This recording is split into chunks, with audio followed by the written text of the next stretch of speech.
talk to me about the Atlanta Hawks, -2.5. Another murky water play that cashed out last time AC gave it out.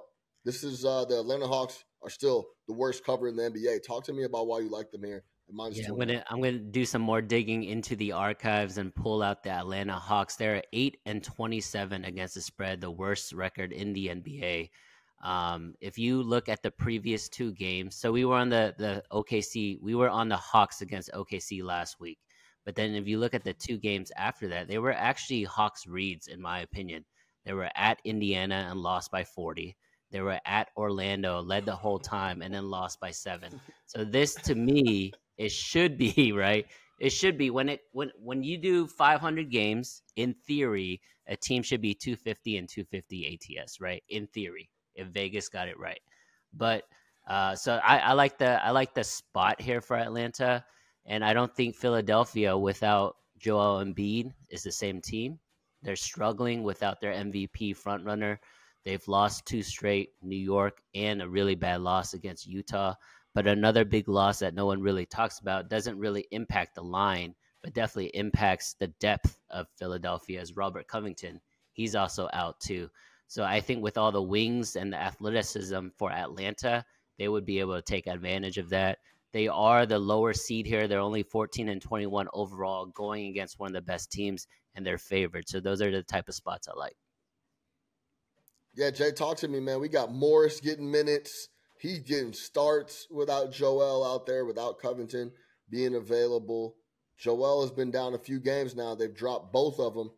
How do you feel about this spot with Atlanta, or with JC going back to the well on the Hawks or as a short favorite? Man, I hope AC cashes. That's probably the best thing that I can say about this game. It's just with me personally. I can't go anywhere near this Atlanta Hawks team. I was with my guy AC versus the Thunder. And, I mean, this team just whatever – I mean, they were led that game by 20-some points. We know that the Hawks had that the Thunder got in at like 4:30 in the morning. I don't know. I don't know what's going on with the Hawks, man. I don't know if it's DeJounte Murray about to get traded. I don't know if it's the coach. Obviously, these guys don't like playing with Trae Young.